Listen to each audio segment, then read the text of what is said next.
आप सभी, उम्मीद है आप सब अपने घरों में होंगे, स्वस्थ होंगे और मस्त होंगे। मैं शुभम पालीवाल, आपका अपना एसपी सर, फिर एक बार आपका स्वागत करता हूं बेटा डाउट नट में। तो यह भौतिक विज्ञान में घर्षण नामक चैप्टर चल रहा था। आज की क्लास में हम इसी चैप्टर को और आगे बढ़ाएंगे और जो महत्वपूर्ण उदाहरण हम पिछली क्लास में कर रहे थे उसी प्रकार के और दिलचस्प उदाहरण आज की क्लास में करने वाले हैं। मतलब आज की क्लास में हम नीट के जो पुराने साल के कुछ सवाल है वो भी करेंगे और नीट 2022, 23, 24 में आने वाले समय में जो सवाल पूछे जाएंगे वो भी करने वाले हैं। ठीक है बेटा, चलिए तो बिना समय खराब किए आज की क्लास हम शुरू करते हैं। ठीक है, क्लास शुरू करते हैं और उससे पहले ना, यह मुन्नू भी ऊपर की तरफ कैसे चढ़ पा रहा है? घर्षण की वजह से, है ना। यहाँ पर ये जो जानवर सा आपको दिखाई दे रहा है ये है ना कार्टून है वैसे तो ये लेकिन ऊपर कैसे चढ़ पा रहा है? कैसे चढ़ पा रहा है? घर्षण की वजह से। इसके हाथ और ये पेड़ के तने के बीच में घर्षण लग रहा है जिसकी वजह से यह ऊपर जा पा रहा है। ठीक है, चलो भैया, घर्षण नहीं होता तो हम चल भी नहीं पाते। इस चैप्टर में हमने घर्षण पढ़ा था, घर्षण के प्रकार, घर्षण की उत्पत्ति देख ली थी। फिर उसके बाद में हमने सीमांत घर्षण के बारे में बातें करी थी। फिर हमने गतिज घर्षण, फिर उसके बाद में गतिज घर्षण के नियम और गतिज घर्षण क्या होता है यह भी समझा था। अब हम नत समतल पर घर्षण देखेंगे। आज गतिज घर्षण पर भी सवाल करेंगे और नत समतल पर भी कुछ सवाल करने वाले हैं। ठीक है, और फिर आने वाली क्लास में हम दो ब्लॉक के निकाय में घर्षण की बातें करेंगे। चलिए बेटा, तो क्लास शुरू करते हैं। घर्षण पर उदाहरण, फिर घर्षण कोण और विश्राम कोण क्या होता है ना। नत समतल पर जब हम घर्षण देखेंगे तो उसमें विश्राम कोण एक इंपॉर्टेंट सी चीज होती है जिसके बारे में हमें चर्चा करनी होगी। चलो बेटा, तो हम हर बार की तरह क्लास शुरू करते हैं एक बहुत ही बेहतरीन सवाल के साथ। सवाल पढ़िए, एक बार ट्राई कीजिए, हम इसका जवाब जानते हैं, है ना। देखो बेटा, ज्यादा जरूरी है फिजिक्स में न्यूमेरिकल बनने चाहिए तभी बात बनेगी। थ्योरी के भी क्वेश्चंस आएंगे, न्यूमेरिकल्स भी आएंगे, तो ज्यादा जरूरी है कि न्यूमेरिकल ही आपको बढ़िया तरीके से प्रैक्टिस होने चाहिए, क्योंकि थ्योरी वाले जो होते हैं वो सिंपल फॉर्मूले होते हैं, वो आसानी से बन जाएंगे बेटा। ठीक है, चलो तो यहां पर एक और बढ़िया सा न्यूमेरिकल सवाल कहता है कि यहां पर एक 60 किलोग्राम के एक पिंड को केवल उतने बल से धकेला जाता है जो उसके लिए गतिशील करने के लिए पर्याप्त है ना। मुझे एक और छोटी सी उम्मीद भी है यहाँ पर कि आप सभी बच्चों को जो हमने पुराना पढ़ा है, पुराना पढ़ाया है, वो सब कुछ ध्यान होगा ना। पिछली क्लास में केवल एग्जांपल्स ही हुए थे और मैंने बस एक ही बात आपको समझाई है अभी तक और उस पे ही हम सारी चर्चा कर रहे हैं। क्या कि अगर किसी एक ब्लॉक पर हम धक्का लगाते हैं तो हमारा बल बढ़ता जाता है और जब तक वह गति नहीं करता है तब तक जो घर्षण बल होता है वो बाह्य बल के बराबर हो जाता है और जिस बल की वैल्यू के लिए, जिस बल के मान के लिए वह गति कर जाता है वह सीमांत घर्षण कहलाता है। ठीक है, वह अधिकतम मान होता है और जब गति कर जाता है तो उसके बाद में जो घर्षण होता है वो गतिज घर्षण होता है, वो सीमांत से थोड़ा कम होता है और वो नियत मान रहता है हमेशा। ठीक है, चलो बेटा, तो यहां पर बल से धकेला जाता है जो उसे केवल गतिशील करने के लिए पर्याप्त है तथा यही बल पिंड पर इसके बाद भी लगा रहता है। मतलब हमें नहीं पता कितना बल है, वो निकालना पड़ेगा। लेकिन मजेदार बात यह है इस सवाल को लेकर कि यहाँ पर एक 60 किलो का जो द्रव्यमान है इस पर मैंने एक बल लगाया, इस पर एक बल लगाया F। अब ये जो बल F है ये इसके लिमिटिंग फ्रिक्शन के बराबर है, सीमांत घर्षण बल के बराबर आया। क्यों? मतलब बढ़ा रहा और कब तक बढ़ाया? जब वो सीमांत तक पहुंच गया और जितना सीमांत का बल था उतना ही बल फिर मैं बाद में भी लगा रहा हूं। तो यहां पर हमें दो घर्षण गुणांक दिए, स्थैतिक घर्षण गुणांक और गतिज घर्षण गुणांक। यदि स्थैतिक घर्षण तथा सर्पी घर्षण के मान क्रमशः, सर्पी मतलब कि गतिज घर्षण के मान जो है वो 0.5 और 0.4 है, तो पिंड में उत्पन्न त्वरण क्या होगा? बहुत इंपॉर्टेंट सी बात। तो पहले तो सबसे इंपॉर्टेंट सी बात है, हमें निकालना पड़ेगा एफएल क्या हो जाएगा यहाँ पे? Limiting friction. हो जाएगा म्यू इंटू नॉर्मल। क्या होता है? म्यू इंटू नॉर्मल होता है। तो ये म्यू क्या है? म्यू है 0.5 इंटू mg। क्यों भैया सर, अब कभी mg बोल देते हो आप, बोलते कभी mg नहीं होगा। अरे बेटा जब भी 36 में रखा होगा तो नॉर्मल mg के बराबर ही होगा। तो ये बल कितना है 0.5 इंटू द्रव्यमान कितना है 60 इंटू 10, जी का मान 10। देखो मैंने आपको ये बात सिखाई है बेटा 0.5 मतलब आधा होता है, तो अगर मैं 60 का आधा करूंगा तो 30 हो जाएगा। यकीन नहीं होता तो ऐसा भी कर सकते हो, है ना। क्यों जानबूझ के बड़े बड़े गुणा भाग करें हम। तो आ गया 300 न्यूटन। मतलब क्या हुआ इसका, मतलब ये हुआ कि जब इस ब्लॉक पर 300 न्यूटन का बल लगाया जाता है तब वह गति कर जाता है, और उसी वही बल लगाते रहेंगे तो गति करता रहेगा। और जब गति कर जाएगा, है ना, जब वो चली गई तो ब्रेकअप हो गया, तो कौन सा घर्षण लगता है, गतिक घर्षण लगता है, और वही लगता रहेगा। तो यह लिमिटिंग बल है, ये लिमिटिंग फ्रिक्शन है, सीमांत घर्षण है। और मेरा जो बाह्य बल है F एक्सटर्नल या आरोपित बल मैं बोल सकता हूं इसे, आरोपित बल जो है उसका मान भी 300 न्यूटन ही है। आरोपित बल का मान कितना है 300 न्यूटन ही है। अब इसमें गतिक घर्षण का मान निकाल लेते हैं। पहले गतिक घर्षण का मान कैसे निकालेंगे बेटा, गतिक घर्षण क्या होगा सर जी, गतिक घर्षण का मान कैसे निकलेगा, ये हमें दिया हुआ है 0.4। क्या दिया हुआ है 0.4, ये घर्षण गुणांक है। तो यही बल मेरे ब्लॉक पर लगता रहेगा आगे भी। तो अब ये केस 1 खत्म हो चुका है, ये केस 1 खत्म हो चुका है, पहली स्थिति समाप्त, पहली स्थिति समाप्त हो चुकी है। अब दूसरी स्थिति पर जाते हैं हम, केस 2 समझते हैं इसी में, है ना। दूसरी स्थिति के बारे में समझते हैं। दूसरी स्थिति में क्या होगा, अब भूल जा सब कुछ, भूल गया सब कुछ, याद नहीं अब कुछ। अब मुझे बस ये याद है कि अगर मेरा एक ब्लॉक है जिसपे 300 न्यूटन का बाह्य बल लग रहा है, घर्षण गुणांक का जो मान है वो 0.4 है।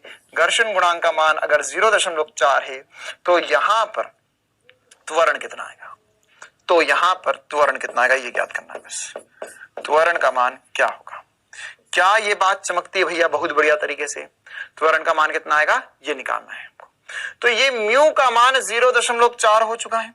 तो यहां पर अब यहां पर मैं लिख सकता हूं F बाह्य बल है, ये कितना है 300 न्यूटन है सर। अच्छा घर्षण बल कितना है, घर्षण बल होगा sir mu times of normal. अब घर्षण बल का मान कम आएगा, तो ये आएगा 0.4 इंटू mg, और यहां पर हो जाएगा ये 0.4 इंटू m है 60 इंटू 10। क्लियर है कहानी, एक बार हल करते हैं इसको हम। तो सर इसे हल करेंगे तो ये हो जाएगा, ये 0 से 0 कट गया, ये हो गया 24 इंटू 0 मतलब 240 न्यूटन का बल। अब ये घर्षण बल लग रहा है, कौन सा बल लग रहा है, घर्षण बल, ये गतिक घर्षण बल है। तो अब जो गतिक घर्षण बल लग रहा है वो कितना लग रहा है 240 न्यूटन।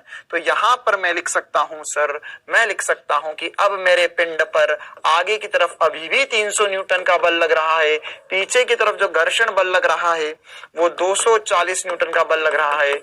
और यहां पर इन सभी कंडीशंस को मिलाकर जो एफ नेट आएगा वो क्या आएगा, F माइनस एफ या 300 माइनस 240, ये हो जाएगा 60 न्यूटन के बराबर। और F परिमाणी क्या होता है m इंटू ए के बराबर। तो m कितना है, ओहो ये भी तो 60 ही था। तो इस कंडीशन में जो त्वरण आएगा मेरा वो 1 मीटर प्रति सेकंड स्क्वायर आ जाएगा। त्वरण कितना आ जाएगा 1 मीटर प्रति सेकंड स्क्वायर। तो 1 मीटर प्रति सेकंड स्क्वायर मेरा सही जवाब होगा।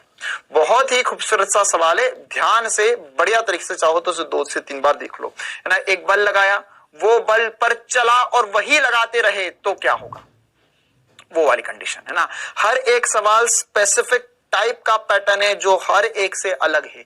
जहां जहां व्यक्ति फंस सकता है, जहां जहां तुम फंस सकते हो, वो सभी सवाल यहां पर आप लोगों के लिए उपस्थित है।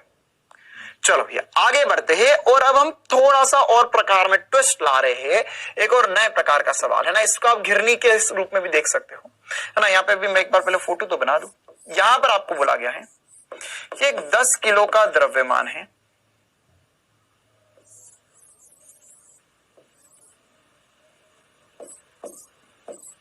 और एक M ब्लॉक है।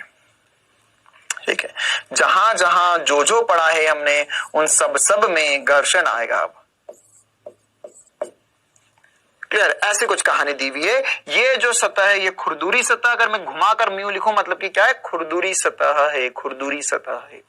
तो अब हमें बताना है कि द्रव्यमान m का अधिकतम मान ज्ञात कीजिए जबकि 10 किलो का गुटका विराम अवस्था में बना रहे, मतलब 10 किलो वाले को चलने नहीं देना है। ऐसा भी पूछ सकता था कि चल रहा है तो त्वरण बताइए, त्वरण बताइए, ये भी पूछ सकता है ना, वो भी पूछेंगे आगे। लेकिन अगर अभी इसे रोक के रखना है तो क्या होगा, तो देखो भैया, तुम चाहो तो इसको शॉर्ट ट्रिक से भी कर सकते हो, लेकिन अभी मैं पहली बार बता रहा हूं, शॉर्ट ट्रिक से नहीं बताऊंगा, है ना। इसको हम पहले डिटेल में एक बार समझेंगे कि क्या क्या हो रहा है। हमें बोला गया है यहां पर कि सर ये वाला जो ब्लॉक है, देख क्या होगा, पहले तो ये भी समझना होगा। हमें बोला गया कि ये वाला जो ब्लॉक है ये से आगे बढ़ा रहा है, चल रहा है, चल, ये चल रहा है भाई, चल चल चल चल, ये इसे चलाना चाहेगा। अब ये इसे नीचे ले जाना चाहेगा, ये आगे जाना चाहेगा, लेकिन क्या होगा, लेकिन क्या होगा, इस सतह पर लगेगा घर्षण। क्या लगेगा, घर्षण, और ये घर्षण इसे आगे नहीं बढ़ने देगा, घर्षण इसे रोकेगा, नहीं मत जा, नहीं मत जा, ये घर्षण इस पर पीछे की तरफ लगेगा ना, ये घर्षण इसे आगे नहीं बढ़ने देगा। क्लियर है। तो हम एक बार चाहे तो एफबीडी बनाकर भी कार्य कर सकते हैं ना। यहाँ पर ऊपर की तरफ तनाव टी लगेगा, आगे की तरफ तनाव टी लगेगा। अरे भैया तनाव टी यही होता है रे। तो एक बार एफबीडी बनाए, अगर हम ये एम वाले का एफबीडी बना लेते ना, एफबीडी एम का, तो यहां पर जो एम है इस पर नीचे की तरफ mg लग रहा है, ऊपर की तरफ तनाव टी लग रहा है, और यह विराम अवस्था में, क्या बोला, विराम अवस्था में बनाए रखने के लिए, मतलब परिमाणी बल शून्य होने चाहिए। अच्छा, तो क्या मैं यहां से लिख सकता हूं कि सर y दिशा में, x दिशा में कोई बल नहीं है, तो t बराबर mg होना चाहिए। बिल्कुल सही, t बराबर mg होना चाहिए। इसी प्रकार से अगर मैं 10 किलो वाले का एफबीडी बनाऊं, एफबीडी 10 किलो वाले का, तो इस पर क्या क्या हो रहा होगा, ओहो सर बहुत मुश्किल है। इस पे आगे तनाव लग रहा होगा, बिल्कुल लग रहा होगा, नीचे mg लग रहा होगा, बिल्कुल लग रहा होगा, ऊपर नॉर्मल लग रहा होगा, बिल्कुल लग रहा होगा, पीछे की तरफ घर्षण लग रहा होगा, बिल्कुल लग रहा होगा। 4 बल, आगे तनाव, पीछे घर्षण, आगे तनाव, पीछे घर्षण, नीचे mg, ऊपर नॉर्मल। तो यहां पर क्या होगा, यहां पर सर जो mg होगा वो नॉर्मल की विपरीत दिशा में लग रहा है, नॉर्मल mg की विपरीत दिशा में लग रहा है, और आगे की तरफ t तनाव है, पीछे की तरफ घर्षण f है। तो mg बराबर नॉर्मल होगा, सबसे पहले तो mg बराबर नॉर्मल होगा सबसे पहली बात। उसके अलावा जो तनाव होगा t वो बराबर होगा घर्षण के, और घर्षण बल क्या होता है, म्यू नॉर्मल, या वो हो जाएगा म्यू गुणा mg, ये तनाव होगा। मतलब ऑब्वियसली कॉमन सेंस की बात है यार, ये तो कोई नहीं बताता तो भी मुझे चमकती कि सर अगर इस पे आगे की तरफ तनाव t लग रहा है और यहां पर पीछे की तरफ घर्षण f लग रहा है और ये नहीं चल रहा है, तो आगे का तनाव और पीछे का घर्षण बराबर होगा, तभी तो नहीं चल रहा है। और इसमें नीचे mg ऊपर तनाव, तो क्या होगा, तो यहां पर सर जो तनाव है वो mg के बराबर आ जाएगा, है ना। तो यहां पर ये जो m है इसका मान 10 किलो है, m का मान कितना है, 10 किलो है भैया, m का मान 10 किलो है। तो इससे मैं लिख सकता हूं 10 t बराबर म्यू कितना दिया हुआ है, अच्छा म्यू निकालना है ना। अच्छा म्यू सॉरी यहाँ पे दिया हुआ 0.5 इंटू 10 इंटू 10, अरे m का मान 10 है ना रे, तो यहाँ पे तनाव कितना आ जाएगा, ये आ जाएगा 50 न्यूटन। कर ले एक बार, कॉपी पे पेन चला ले, ऐसा मत देख मेरी तरफ, ये एक पॉइंट हटा, ये काट ले, तो यहाँ पे 50 न्यूटन बचेगा। तो 50 न्यूटन का तनाव है, मतलब कि क्या होगा, यही तनाव जो है वो mg के बराबर है। तो मैं यहां पर लिख सकता हूं सर, ये इसे समीकरण 1 बोल देते अभी के लिए, तो समीकरण 1 से लिख सकते हैं हम, समीकरण 1 से,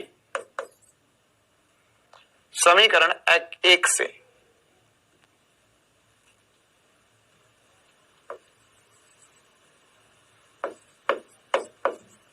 तो 1 नंबर समीकरण से लिखा जाए तो क्या लिखा जा सकता है कि सर t बराबर होगा mg के, t बराबर होगा mg के, और t क्या है, t है 50 न्यूटन। m पता नहीं, g है 10, तो यहां पर m का मान आ गया 5 किलो। मतलब अधिकतम मान 5 किलो है। अधिकतम मान कितना है? 5 किलो। 5 किलो से ज्यादा अगर आपने इसमें द्रव्यमान लटकाया तो यह गति कर जाएगा। 5 किलो से ज्यादा द्रव्यमान लटकाया तो यह गति कर जाएगा। ठीक है, तो अगर सोचो क्या आप इस सब कुछ को बिना पेन उठाए ओरली कर सकते थे? बिल्कुल कर सकते थे। नीचे mg ऊपर तनाव, तो ये क्यों नहीं चलेगा? नीचे mg और तनाव अगर बराबर होंगे तो बात बन जाएगी। बिल्कुल। यहां पर तनाव और घर्षण अगर बराबर हो जाएंगे तो भी बात बन जाएगी। तो वही तो करा हमने इनडायरेक्टली। अच्छा सर, और क्या डायरेक्ट कर सकते थे? यदि मैंने बोला होता इसी सवाल में, देख पेन नहीं उठाएंगे, हम डायरेक्ट आंसर लिखने की कोशिश करेंगे। यदि m का मान 10 किलो होता,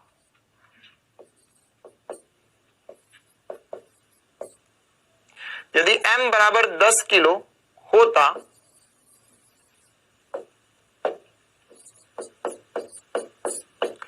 तब, अगर m बराबर 10 किलो होता तब त्वरण क्या होता? निकाय का त्वरण।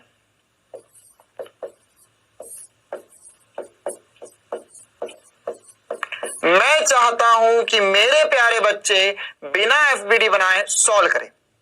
इस निकाय का त्वरण क्या होता? सोचो, ये एआईपीएमटी में सवाल आ चुका है जो अभी जस्ट मैं आपको करवाने वाला हूं। अगर ये कर ले गए तो बहुत बढ़िया तरीके से बात चमकेगी। देखो, कोई बड़ी बात नहीं है, एफबीडी यही बनेंगे। तो हम क्या ऐसा समझ सकते हैं, सर जब पुराना वाला सवाल करते थे जिसमें घर्षण नहीं होता था तो इस पूरे निकाय को ये mg चलाता था, अभी भी यही चलाएगा, अभी भी यह 10g नीचे लग रहा है यही चलाएगा, लेकिन साथ ही साथ पीछे की तरफ घर्षण बल भी लगने लगेगा और यहां पर हो जाएगा m टोटल। ये मेरा आंसर है, ये मेरा आंसर है, ये मेरा आंसर है ना। यहां पे कंडीशन बदल दी है, इसे भूल जाओ, अब इसे भूल जाओ, मान बदलेंगे। मैंने क्या बोला कि अगर यहां पर घर्षण बल है और इसका मान अगर मैंने 10 किलो रख दिया तो यहां पर त्वरण कितना होगा? इसका त्वरण कितना होगा? मतलब ये आगे की तरफ बढ़ेगा, ये नीचे की तरफ जाएगा, तो त्वरण कितना होगा? तो यह होगा 10g, मतलब 100 माइनस घर्षण बल। घर्षण बल होगा सर, अभी भी इसका घर्षण बल लिखना है तो इसका सीमांत घर्षण आप ऑलरेडी निकाल चुके हैं 50 न्यूटन। चाहो तो फिर से कर लेते हैं। ये हो जाएगा घर्षण बल का मान क्या होगा? घर्षण बल का मान होगा म्यू एम। एम मतलब 10 किलो दिया हुआ है। अरे दोनों ब्लॉक 10-10 किलो के बोल दिए। अब मैंने 10 इंटू 10 बटा 10 प्लस 10, तो 10 प्लस 10 हो जाएगा 20। तो कितना हो जाएगा? ये हो जाएगा 100 माइनस 50 बटा 20, या मैं इसे लिख सकता हूं 5 बटा 2 या 2.5 मीटर पर सेकेंड। कितना हो जाएगा? 2.5 मीटर प्रति सेकेंड स्क्वायर। आई बात समझ में? क्या किया मैंने इतने छोटे में इतना बड़ा सवाल कर दिया। हाँ बिल्कुल, क्यों? क्योंकि बस मैंने ये सोचा कि इसको कौन चला रहा है, नीचे mg खींच रहा है, पीछे घर्षण रोक रहा है। दैट्स इट, वही मेरा आंसर। एग्जैक्ट ऐसा और थोड़ा सा मुश्किल सवाल 2014 में एआईपीएमटी में पूछा गया। सवाल वाले ने हमें बोला है यहां पर कि यार अगर यहां पर दर्शाए गए निकाय में 3 पिंड M1, M2 और M3 एक रस्सी से जुड़े हैं तो एक घिरनी P के ऊपर, जो घिरनी P के ऊपर होकर गुजरती है। M1 मुक्त रूप से लटकाया गया, M1 मुक्त रूप से लटकाया गया, बिल्कुल सही बात। और M2 और M3 क्षैतिज मेज पर है ना रखे गए हैं। इसका मतलब क्या हुआ? ये सामने रखे हुए हैं और ये सारे एक रस्सी से, ये अलग अलग रस्सी से सब जुड़े हुए हैं। फिर बोला है कि जिसका घर्षण गुणांक म्यू है, घिरनी घर्षण रहित है, और बोला है कि यहां पर अगर M1 बराबर M2 बराबर M3 है तो M1, तो यहां पर ये सारे बराबर है, तो यहां पर हमें बोला है कि M1 का त्वरण है ना, अधोमुखी त्वरण मतलब कि नीचे की ओर, या अगर बस ना समझ सकता है M1 का त्वरण क्या होगा, तो इसके ऑप्शन है ए, फर्स्ट वाला है G1 माइनस G म्यू बटा G, है ना। अच्छा, इसमें 1 मिनट में ऑप्शन बना देता हूं। यहां पर हो जाएगा G1 प्लस म्यू बटा इंटू G बटा G, या डी उपरयुक्त में से कोई नहीं, नन ऑफ दीज।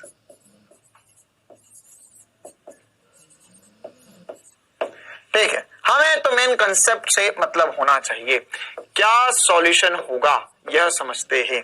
देखो भैया, एक लाइन में करेंगे, एक लाइन में करेंगे, बिल्कुल एक लाइन में करेंगे। कैसे करेंगे? अगर सर यहां पर ये M1 जो है वह नीचे की तरफ आना चाहता है तो यह खींचेगा, तो यहां पे जो त्वरण जो आएगा वो क्या आएगा? पूरे निकाय को कौन चलाएगा सर? पूरे निकाय को M1G चलाएगा, एक ही के ऊपर दारमदार है। और इसे रोकेगा कौन? यहां का घर्षण। यहां का घर्षण मैंने F2 बोल दिया और यहां का घर्षण F3 बोल दिया, तो इसे सर दो लोग मिलकर रोक रहे हैं, F2 माइनस F3 बटे में कुल द्रव्यमान M1 plus M2 plus M3 होगा रे बाबा। तो यहां पर M1 M2 M3 बराबर दिए। अच्छा, घर्षण बल का मान क्या लिख सकते हो? चाहो तो अलग से लिख लो, वैसे डायरेक्ट बनना चाहिए, म्यू टाइम्स ऑफ नॉर्मल होता है सर, तो हो जाएगा म्यू गुणा M2G। F3 क्या होगा? म्यू गुणा M3G। और अगर M1 M2 सभी बराबर है, M1 M2 M3 सभी बराबर है, तो क्या मैं इसे म्यू Mg लिख दूं और इसे भी म्यू Mg लिख दूं? क्यों? क्योंकि M1 M2 M3 सब बराबर और M के बराबर है, कोई चक्कर ही नहीं है भैया। तो यहां पर उठा के रखते, त्वरण निकालते, त्वरण। तो त्वरण क्या आ गया? त्वरण आ गया सर M1 की जगह भी M रख दो। अच्छा, फिर यहां पर क्या रखेंगे? यहां पर रखेंगे F2 की जगह भी म्यू Mg रख दो। अच्छा, इसी प्रकार से F3 की जगह भी क्या रख देंगे सर? इसकी जगह रख दो माइनस म्यू Mg। अच्छा, बटे में रख दो, यहां पर हो जाएगा M धन M। क्यों? क्योंकि 3 ब्लॉक है। मैंने कोई रॉकेट साइंस नहीं करी, मैंने सोचा कि इसको कौन चला रहा है, ये चला रहा है और ये रोक रहे, बस ही मेरा आंसर है। तो यहां पर क्या होगा सर? इस पूरे में से M कॉमन ले लो क्या? हाँ, ले लेते। तो इसे लिख सकते हैं Mg माइनस 2 म्यू Mg बटे में 3M। देखो ध्यान से, क्या किया मैंने कुछ नहीं करा, मैंने वहां पर से G, ये पहले माइनस म्यू Mg था, माइनस म्यू Mg था, इसे माइनस 2 म्यू Mg कर दिया और यहां पर 1 प्लस 1 प्लस 1 3 हो गया, 3M हो गया। अब इस पूरे में से M कॉमन ले लेते हैं। तो अगर सर M कॉमन ले लिया तो अगले पेज पे जाके आंसर लिख देते हैं। M कॉमन ले लिया, ये हो गया G, क्या बचा अंदर?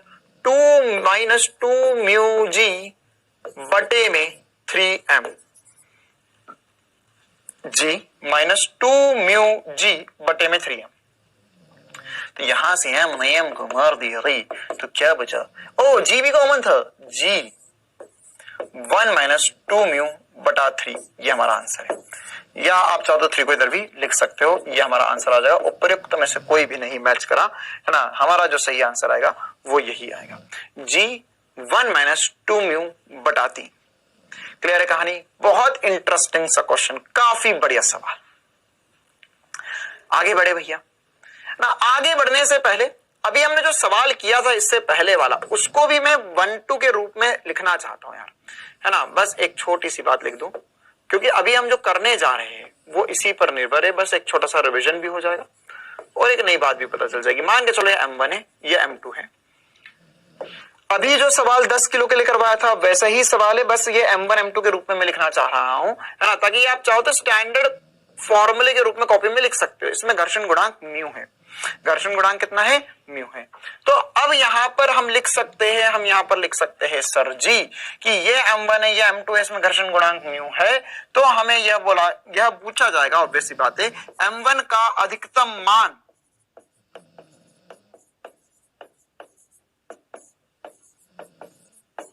निकाय को स्थिर रखने के लिए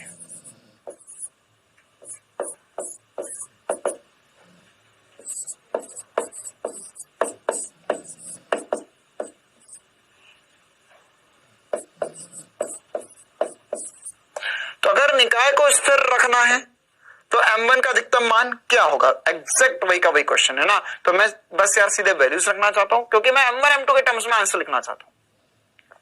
तो यहाँ पे तनाव T लग रहा है ऊपर, आपको भी पता है 10 में तनाव T आगे की तरफ लग रहा है, तो क्या हो जाएगा सर, जो T होगा वो म्यू m2g के बराबर होता है। ओहो, ये कैसे कर दिया, ये कैसे हो गया, चलो फिर से बता देता हूं, मुझे क्या करना, मैं एक ही चीज 10 बार पढ़ाऊंगा, 50 लेक्चर लगेंगे घर्षण करने में। वाह सर, ऐसा चैप्टर जो पूरी नीट तक खत्म ना हो। म्यू इंटू नॉर्मल होता है और इसमें आगे तनाव पीछे घर्षण चल नहीं रहा है। अभी बताया यार, 2 मिनट हुए, गजनी हो गए हो तुम सब। यहां पे जो तनाव है वो कितना होगा, म्यू m2g के बराबर होगा। क्लियर है? अच्छा, इसके बाद में यहां पर ये जो m1g होगा वो T के बराबर है ऑलरेडी, कि m1g नीचे है और तनाव ऊपर की तरफ है। ठीक है, इन दोनों को बराबर कर देते हैं। अब ये जैसे करा था हमने, तो अगर हमने इन दोनों को बराबर कर दिया सर, तो m1g जो होगा वो बराबर होगा म्यू m2g के। क्यों कर रहे ये, अभी रुक जा, मजा आएगा। तो m1 का अधिकतम मान जो हो सकता है वो म्यू m2 हो सकता है। आप चाहो तो इसे डायरेक्ट याद भी कर सकते हो, है ना। पीछे जो सवाल किया था हमने वो भी ऐसा ही हुआ था, है ना। वो म्यू m2 लिखा था मैंने, है ना, म्यू इंटू 0.5 था। अरे यहां पर म्यू 0.5 था, m2 10 किलो था, तो म्यू 0.5 इंटू 10 करेगा तो 50 न्यूटन आएगा, है ना। मतलब m करना था, सॉरी 50 न्यूटन आएगा, और यहां से जो द्रव्यमान आएगा वो 5 किलो आ जाएगा। यहां पर ये m का मान होगा म्यू इंटू m1, तो म्यू इंटू 10 या 5 किलो में सीधे लिख सकता था। ले, कोई ऐसा मत सोचो अरे ये पता था तो ये क्यों बता दिया। अबे मूर्ख बालक, ये सब कुछ वो सब एक ही है ना। यहाँ पर ये जो 5 किलो लिखा हुआ है वो वही सब कुछ है जो मैंने पीछे करके लाया था, बस वो तुम्हें ऐसा बता दे। ये यार शॉर्ट ट्रैक नीट वाला से ला दो, शॉर्ट ट्रैक मजा आ जाता है। अरे भैया शॉर्ट ट्रैक, अबे कोई शॉर्ट ट्रैक नामक चीज नहीं होती है, ठीक है। सब कॉमन सेंस होता है। ये क्या कर रहा हूं, वही जो पीछे कर रहा हूं वही तो, यही तो आगे भी करा, बस m1 m2 लेकर करा। क्यों किया, इस सवाल के लिए स्टैंडर्ड क्वेश्चन है, बहुत इंपॉर्टेंट। हमें बोला है कि एक चेन की लंबाई L है एवं स्थैतिक घर्षण गुणांक म्यू है। चेन की लटके हुए भाग की वह अधिकतम लंबाई ज्ञात कीजिए जिससे कि चेन बिना फिसले टेबल पर लटकती रहे। मतलब क्या हुआ, यहां पर हमारे पास ये एक चेन है जो टेबल पर रखी है और कुछ भाग नीचे लटक रहा है, ठीक है। अब हमें यह ज्ञात करना है कि यहां पर अगर मैंने बोला कि x भाग नीचे लटक रहा है, कितना भाग नीचे लटक रहा है, x भाग नीचे लटक रहा है, और यहां पर ये जो घर्षण गुणांक है वो म्यू है, तो मुझे ये बताना है x का अधिकतम मान कितना हो सकता है ताकि यह नीचे ना गिर जाए। शॉर्ट ट्रैक मजा आता है। अरे भैया शॉर्ट ट्रैक, अबे कोई शॉर्ट ट्रैक नामक चीज नहीं होती है, ठीक है। सब कॉमन सेंस होता है।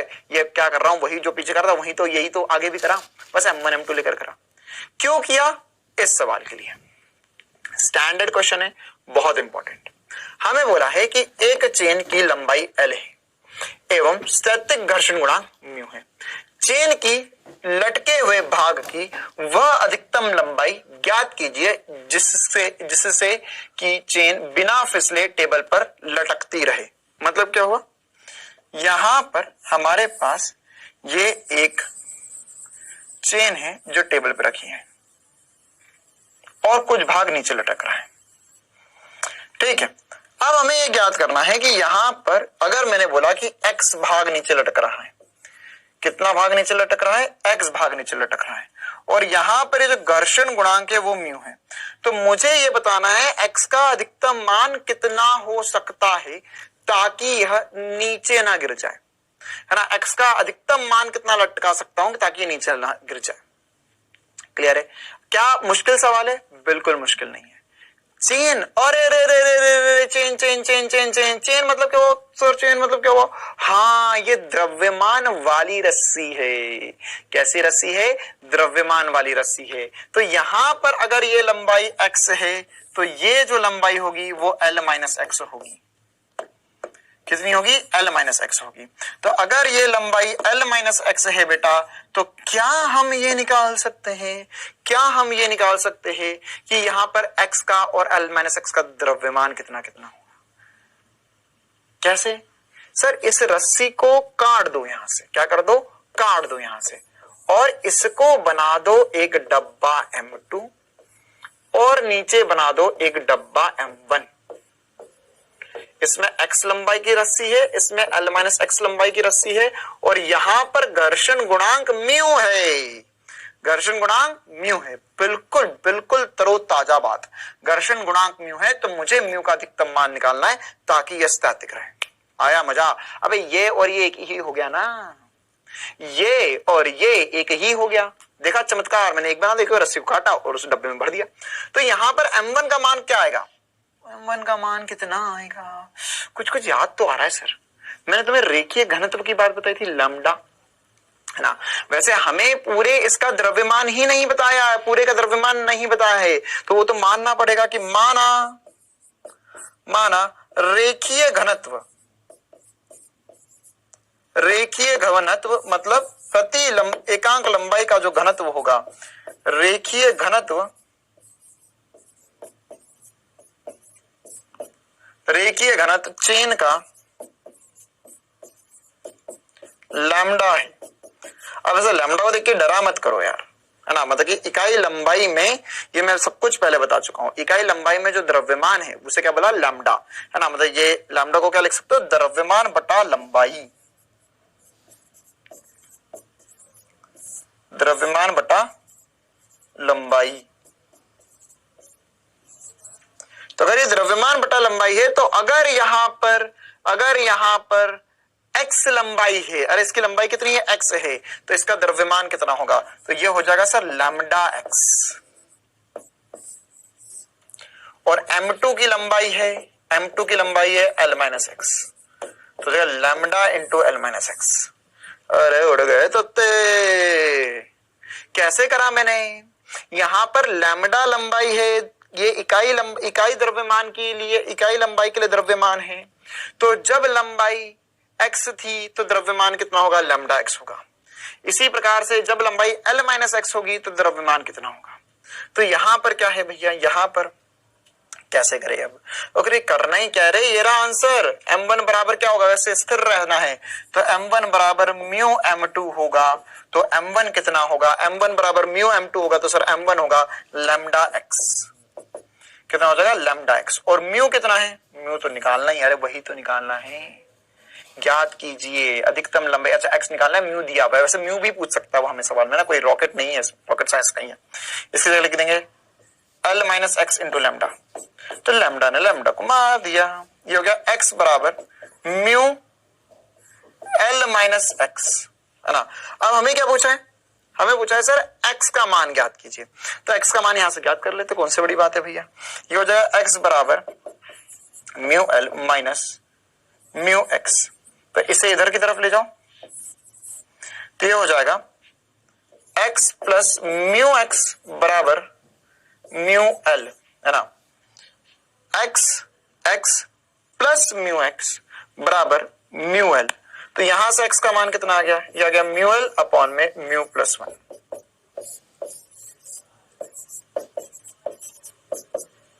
क्लियर है, मतलब अगर आपको घर्षण गुणांक बता दिया जाए, मतलब ये देख लो कितना भयंकर बड़ा चमत्कार है कि अगर मैंने आपको बताया कि यार मेरे पास एक चेन है जिसकी लंबाई जो है, चेन की लंबाई जो है वह 2 मीटर है। अब इसे एक ऐसे टेबल पर लटकाया जा रहा है जिसका घर्षण गुणांक का जो मान है वो 0.4 है। कितना है, 0.4। तो आपको यह बताना है कि यहां पर कितनी अधिकतम लंबाई में नीचे लटका सकता हूं, यह x का मान। तो अब आपको कुछ भी नहीं चाहिए, आपको यह भी नहीं पता होना चाहिए कि चेन मोटी है पतली है, कोई मतलब नहीं, सीधे फॉर्मूला बना आंसर लाओ। तो यहां पर क्या हो जाएगा, यहां पर हो जाएगा x बराबर, क्या बना फॉर्मूला सर, x बराबर म्यू L बटा म्यू प्लस 1, यह आंसर आ गया। तो म्यू कितना है 0.4 इंटू लंबाई कितनी है 2 मीटर बटे में 0.4 प्लस 1, ठीक हो गया 0.2 बटा 0.4 गुणा 2 बटा 1.4। ये पॉइंट को मार दिया तो कितना आ गया, ये 14 से काट दो और 7 लिख दो बेटा, तो हो गया 4/7 मीटर अगर आप नीचे लटकाओगे तो ही वो चेन रुकी रहेगी, वरना करके नीचे गिर जाएगी, है ना। 0.7 को आप चाहो तो दशमलव में भी कन्वर्ट कर सकते हैं। 0 मतलब सॉरी क्या बोल रहे, 4/7 से ज्यादा अगर रखा आपने, 0.7 नहीं है, 4/7 है। तो 4/7 से ज्यादा अगर आपने लंबाई रखी, 4/7 मतलब मैं इसे लिख सकता हूं लगभग 0.57 मीटर। कितना लिख सकते हैं? 0.57 मीटर। अगर इससे ज्यादा लंबाई रखी नीचे, 2 मीटर लंबी चेन की, तो वो नीचे गिर जाएगी। इससे कम रही तो ऊपर टिकी रहेगी। आया मजा? चलो भैया एक और रोमांचक सवाल, है ना। फिर ये मतलब एक तरीके से आखिरी सवालों में से ये, फिर हम और कुछ कंसेप्ट पढ़ेंगे ना। बहुत बहुत सारे सवाल प्रैक्टिस कर लिए हमने। आसान सवाल है, अब आपसे बन जाएगा। हमें दिया है कि निम्न चित्र में प्रदर्शित निकाय संतुलन अवस्था में है। W का अधिकतम मान जिससे 100 किलो के पिंड पर स्थितिक घर्षण बल का अधिकतम मान, देखो कितने भले लोग हैं, 450 न्यूटन हो, मतलब उसने 100 किलो वाले पर अधिकतम घर्षण बल का मान भी दे दिया तुझे, अधिकतम घर्षण बल का मान भी दे दिया, है ना। निकालना भी नहीं है, दे दिया भैया, बहुत ही बढ़िया। तो ये जो अधिकतम घर्षण होगा वो इस पे पीछे की तरफ लगेगा। कितना लगेगा सर? 450 न्यूटन का बल पीछे की तरफ लगेगा। अच्छा, अब यहां पर है चक्कर, क्योंकि ये रस्सी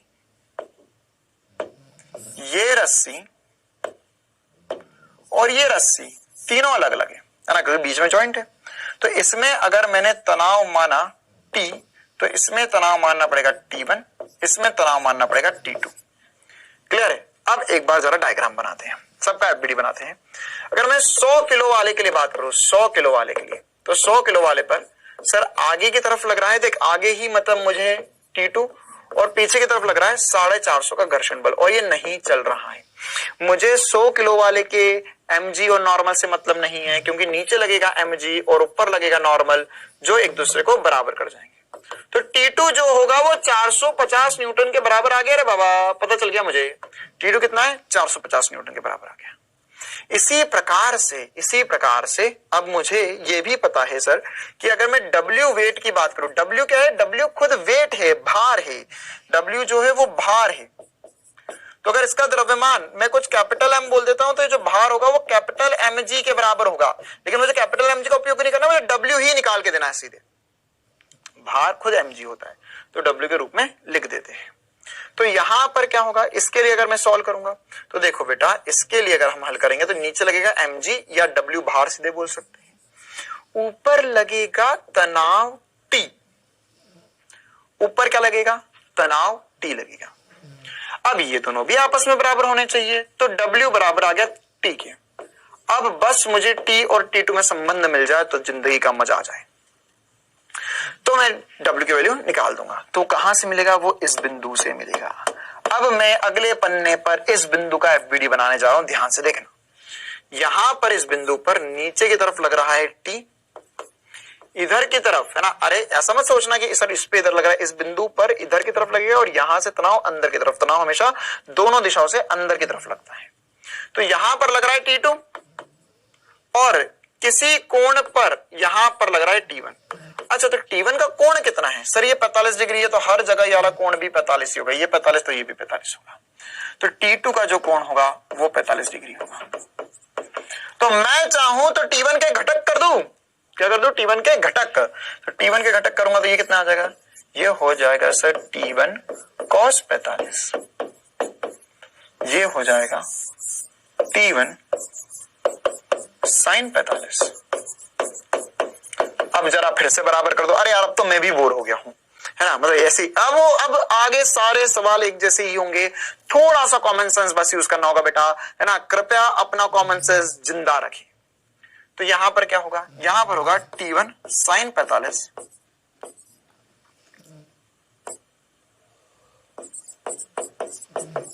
बराबर होगा T के। तो T1 sin 45 मतलब क्या हो गया? 1/√2 हो गया। ये हो गया T के बराबर। अच्छा, और क्या लिख सकते हैं हम यहां से? और लिख सकते हैं सर T2 जो होगा वो T1 cos 45 के बराबर होगा। कुछ नहीं, समीकरण बनाते जाओ, बात बन जाएगी। मैं कोई घर से रट के थोड़ी ना आता हूं इसका हल। अच्छा सर, मुझे क्या चाहिए था? T2 चाहिए। T2 पता है मुझे, T चाहिए। तो T चाहिए तो T तो ये रहा।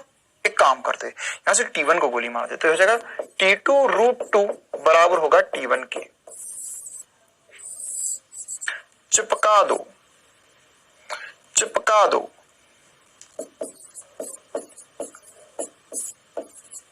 और ऐसा रास्ता वाकई में लिख दिया। हाँ, तो उसमें कौन सी बढ़िया, चिपका दे यहाँ पर T1 का मान।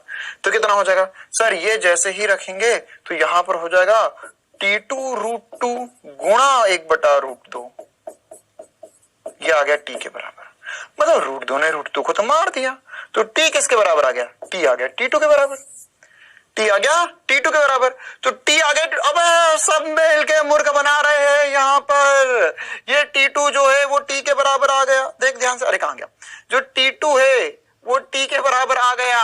T2 बराबर आ गया T के, और T2 अगर T के बराबर है, T W के बराबर है, T2 450 के बराबर है, तो W 450 के बराबर है।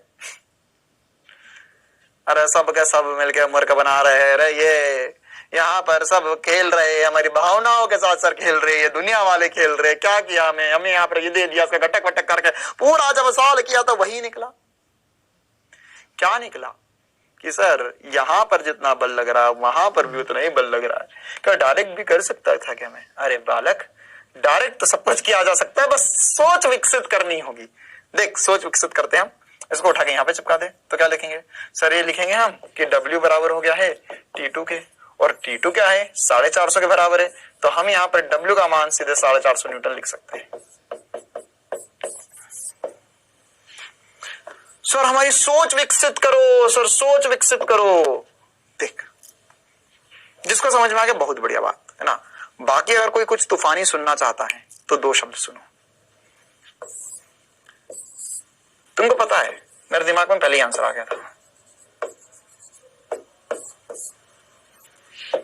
ध्यान सोचना, ये एक बिंदु है ना, ये बिंदु पता नहीं कौन सा बिंदु है, लेकिन इस बिंदु पर इधर की तरफ ये जो रस्सी में 450 न्यूटन लग रहा है। अरे ये तो पता चल गया ना, ये ब्लॉक को इधर की तरफ 450 न्यूटन से खींचा जा रहा है, तो रस्सी आगे 450 न्यूटन से खींचेगी, मतलब यहां पर बल कितना है? 450 न्यूटन। चलो बहुत बढ़िया। नीचे का बल नहीं पता, नीचे W है ना, और यहां पर एक और रस्सी है जो कि 45 डिग्री के कोण पर है। कितने के कोण पर है? 45 डिग्री। अब ध्यान से सुनना, ध्यान से सुनना। अगर इन तीनों बल का परिमाणी शून्य होना है, मतलब अबे यार ये बिंदु थोड़ी ना हिल रहा है, ये बिंदु तो विराम अवस्था में है, तो यहां पर इन तीनों बल का अगर परिमाणी शून्य होना है, मतलब ये होना चाहिए कि इसका और इसका परिमाणी यहां आए तो वो इसको बैलेंस कर जाए। अब ये सोच कि एक बल 450 है, दूसरा कितना हो ताकि परिमाणी जो है वो 45 डिग्री पर आ जाए, तो कॉमन सेंस की बात है, ये भी 450 होगा, तभी परिमाणी जो है वह 45 डिग्री पर आएगा, और ये और वो बराबर हो जाएंगे और वो बिंदु नहीं हिलने वाला। अब इन दोनों का जो परिमाणी है वो भी इधर ही आ जाए और 45 डिग्री पे आ जाए तो बात बन जाए। आ गया मजा। आधे तो उड़ गए होंगे भैया, खत्म। हाँ खत्म, यही आ गया इसका आंसर। ठीक है, चलो भैया आगे बढ़ते हैं हम और भी रोमांचक बातों की तरफ। चलो देखो, अब हम घर्षण कोण पे चर्चा शुरू करते हैं। अभी तक जो हमें सब कुछ पढ़ लिया वो सब क्वेश्चंस थे ना, काफी सारे क्वेश्चंस हमने कर लिए। अब हम घर्षण कोण क्या होता है और ये एक दो थ्योरेटिकल बातें होती है वो हमें पढ़ना होगी। तो ये काफी इंपॉर्टेंट सी बात है ना, इंपॉर्टेंट सी चर्चा है, इसमें सीधा सवाल आ सकता है। अब देखो क्या होता है बेटा, जब भी अगर मान के चलो मेरे पास ये एक ब्लॉक है जो सतह पर रखा होता है, इसका द्रव्यमान है में, और इसमें अभिलंब प्रतिक्रिया बल नॉर्मल ऊपर की तरफ लग रहा है N, नीचे की तरफ क्या लग रहा है? mg लग रहा है। ठीक है, और इसमें पीछे की तरफ अगर मान के चलो आगे की तरफ मैं बल F लगा रहा हूं, तो उसकी वजह से पीछे की तरफ घर्षण बल लगेगा है ना, जो बराबर होगा म्यू गुणा नॉर्मल, और ये सीमांत घर्षण होगा। तो सीमांत घर्षण बल एवं एवं अभिलंब प्रतिक्रिया बल N के परिमाणी का है ना, मतलब N और F का कोई ना कोई परिमाणी बल आएगा। तो परिमाणी बल कितना आएगा ये देखते हैं पहले तो हम, है ना, जो परिमाणी बल आएगा वो कितना आएगा। तो सर इन दोनों का जो परिमाणी आएगा वो कहीं यहां पर आएगा, इन दोनों के बीच में से आएगा। तुम्हें समझ में आ रहा है? सदिश बनाए मैंने, एक सदिश n है, नॉर्मल है, ठीक है, एक है अभिलंब प्रतिक्रिया बल नॉर्मल और एक है घर्षण बल। अब इन दोनों का जो परिमाणी होगा वो F रिजल्टेंट कहलाएगा, FR कहलाएगा। अब ये जो FR होगा, F रिजल्टेंट है ना, इसको चाहो तो आप FBD से भी समझ सकते हो, ऊपर की तरफ नॉर्मल लग रहा है, पीछे की तरफ घर्षण लग रहा है, नीचे की तरफ mg लग रहा है ना। तो अभी हमें mg से मतलब नहीं है, हमें किससे मतलब है, अभिलंब प्रतिक्रिया बल और घर्षण बल के परिमाणी बल से मतलब है। तो इनके परिमाणी का अभिलंब प्रतिक्रिया बल n के साथ, n की दिशा के साथ बनाया गया कोण घर्षण कोण कहलाता है। मतलब ये वाला जो कोण है, ये वाला जो कोण है, इसे हम यूजुअली लैम्डा से या थीटा से भी चिन्हित कर देते हैं। अभी हम लैम्डा से चिन्हित करेंगे ना। लैम्डा क्या है भैया, ये लैम्डा क्या बला आ गई, लैम्डा कुछ भी हो सकता है ना, मतलब ऐसे alpha beta gamma omega phi zeta ये सब होते हैं, वैसे लैम्डा भी कुछ है ना, एक तरह का ग्रीक अल्फाबेट होता है बेटा ये। तो अब हमें ये पता करना है कि ये लैम्डा कितना होगा। तो याद रखना है लैम्डा का मान कब लिख रहे हैं हम, जब सीमांत घर्षण आ रहा है। अब पहले तो F परिमाणी कितना होगा, F परिमाणी कितना होगा, F रिजल्टेंट, तो ये हो जाएगा सर अंडर रूट ऑफ, ये दोनों एक दूसरे के अभिलंब है, तो हो जाएगा n का स्क्वायर प्लस F का स्क्वायर। बहुत बढ़िया। अब F का वर्ग क्या होगा, F का वर्ग होगा सर म्यू n का वर्ग, क्या हो जाएगा, म्यू n का वर्ग, ठीक है। अब इन दोनों में से अगर मैं n को कॉमन ले लूं तो हो जाएगा n स्क्वायर और हो जाएगा 1 प्लस म्यू का स्क्वायर का वर्गमूल। अब यहाँ पे जो n का वर्गमूल होगा, n स्क्वायर का वर्गमूल तो n नहीं होगा, ये तो सर बाहर आ गया, ये हो जाएगा under root 1 plus mu square. ये हमारा F रिजल्टेंट होगा। ये जो F परिमाणी आया है ना, ये बहुत इंपॉर्टेंट सी बात है, ध्यान से समझना। ये जो F परिमाणी आया, इसे हम संपर्क बल भी कहते हैं, संपर्क बल या कॉन्टैक्ट फोर्स। अभी मैं तुम्हें एक बहुत भयंकर वाली अंदर की बात बताने वाला हूं, है ना। उससे पहले हम यहाँ पे लैम्डा कितना होगा वो भी कैलकुलेट कर लेते हैं। ये कॉन्टैक्ट फोर्स हमने निकाला। अब ये लैम्डा क्या आएगा, है ना। तो सर ये लैम्डा मतलब कि आप ये वाला एंगल की चर्चा कर रहे हैं, बिल्कुल सही बात समझ रहे हो, मैं इस एंगल की चर्चा कर रहा हूं। तो अगर मैं इस एंगल के बारे में चर्चा करूं तो ये लैम्डा कितना होगा, इसको थोड़ा सा बड़ा बना देते हैं यार, है ना, तो थोड़ा बढ़िया से दिखे हमें। तो यहाँ पे n ऊपर की तरफ है, घर्षण बल पीछे की तरफ है, और इनका जो परिमाणी बल है वो इस तरफ कुछ आएगा, और ये वाला जो कोण है ये लैम्डा है। तो लैम्डा का मान क्या लिख सकते हो, तो मैं FR संपर्क बल का मान तो तुमने खुद होके निकाला है, दिया थोड़ी ना सवाल में। तो यहाँ पे लैम्डा क्या होगा, लैम्डा होगा सर tan लैम्डा का मान आ जाएगा tan थीटा। tan थीटा को तो लंब, लंब मतलब इसका परपेंडिकुलर मान सकता हूं ना, ये वाला जो ये जो होगा। अबे 3 महीने से फिजिक्स पढ़ रहे हैं अब हम, है ना, ये आसान से बात हमें समझ में आनी चाहिए कि F होगा तो ये वाला भी F हो जाएगा, तो F बटा नॉर्मल, है ना, क्योंकि ये होगा लंब बटे आधार। और साथ ही साथ अब मुझे ये पता चल गया, तो F क्या होगा, F को मैं लिख सकता हूं म्यू गुणा नॉर्मल बटा नॉर्मल, अभिलंब प्रतिक्रिया बल। तो नॉर्मल से नॉर्मल कट गया, बचा म्यू, मतलब tan लैम्डा जो आया वो म्यू के बराबर आया। तो देखो यार, ये एक बहुत ही दिलचस्प सी बात, वेरी इंपॉर्टेंट बात है। क्या होगा बेटा, आने वाले समय में सवालों में हमें बहुत बार वो सीधे सीधे म्यू नहीं देगा, सीधे सीधे म्यू नहीं देगा, वो हमें बोलेगा कि भैया ये एक सवाल है ना, और बोलेगा ये एक ब्लॉक है, इस पे F बल लगाया जा रहा है, और इसमें जो घर्षण कोण है, घर्षण कोण का मान 30 डिग्री है। घर्षण कोण का मान कितना है, 30 डिग्री। तो हमें उसने म्यू नहीं दिया, हमें म्यू समझना होगा कि क्या कहना चाहता है, ठीक है। तो घर्षण कोण म्यू बराबर है, जैसे फॉर एग्जाम्पल अगर मेरे को बोला कि यहां पर जो घर्षण कोण है, घर्षण कोण बराबर 30 डिग्री है, तब म्यू क्या होगा।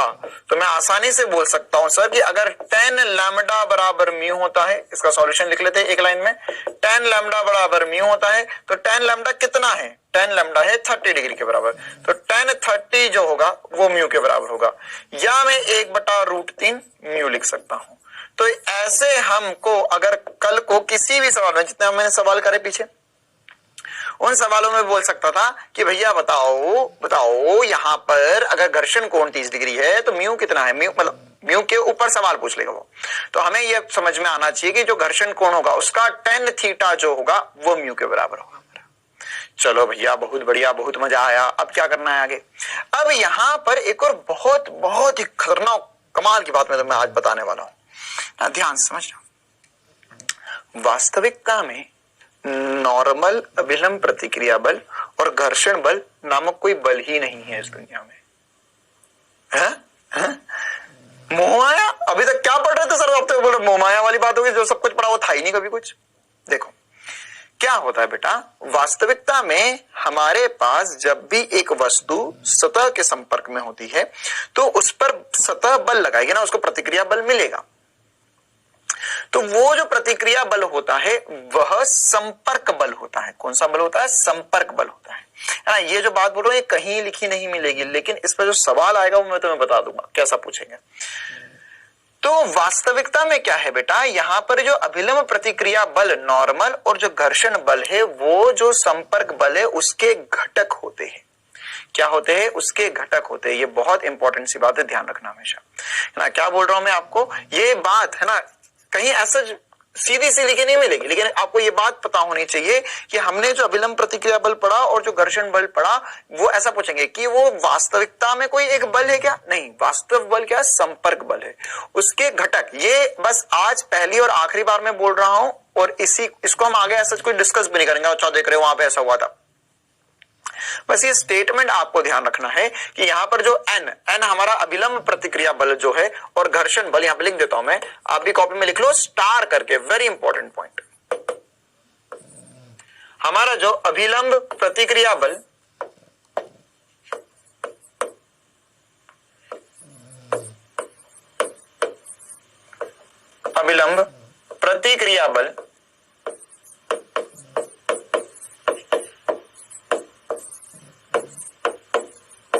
n और घर्षण बल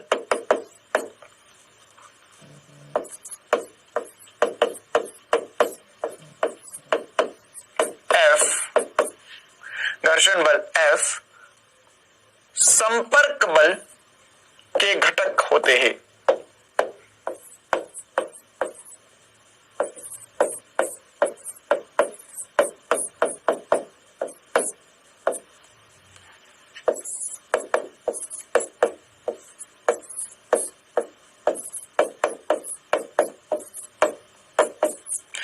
वास्तविकता में ये क्या है? ये दोनों घटक है यार, है ना। वास्तव बल कौन सा है? संपर्क बल है। तो ये एक छोटी सी बात है जो आपको ध्यान रखना होगा ना। तो हम घटक करते हैं जैसे, वैसे ही घटक यहां पर भी करेंगे। जैसे अगर मैं इसके साथ कोण लूं तो ये Fr या Fr को ही मैंने Fc बोला भी है ना। ये परिमाणी बल को या Fc भी बोल सकते हैं हम, है ना। इसे Fr तो परिमाणी बल का था, Fc क्या है? कांटेक्ट बल का है। तो यहां पर जो Fc होगा, Fc का ऊर्ध्वाधर घटक जो होगा वो नॉर्मल होगा और उसका जो क्षैतिज घटक होता है वो घर्षण बल के बराबर होता है। क्लियर है बेटा? तो एक और इंपॉर्टेंट सी बात थी जो आपको पता होनी चाहिए।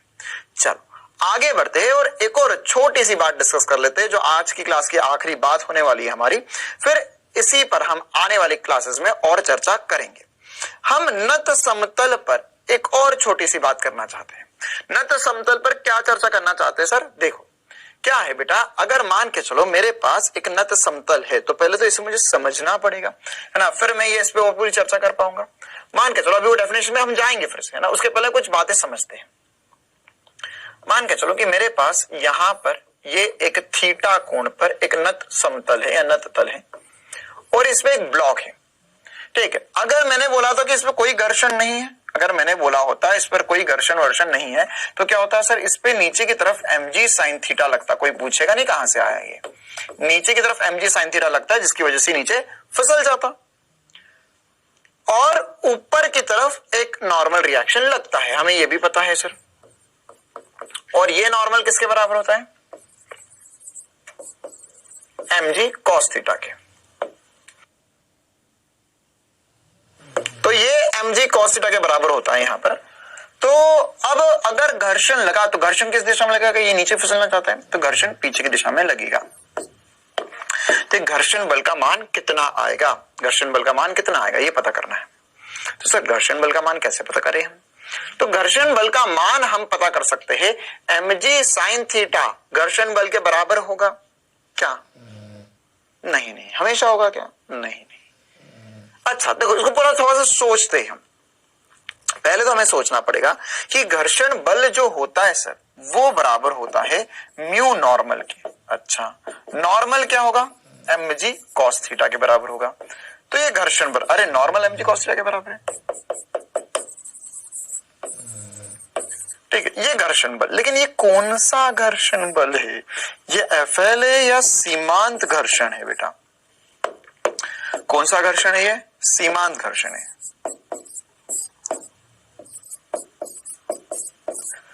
अभी जो सीमांत घर्षण है इसका मान कब आता है? जब बाह्य बल सीमांत घर्षण के बराबर हो जाए या उससे ज्यादा हो जाए, तभी तो ये बात बनती है।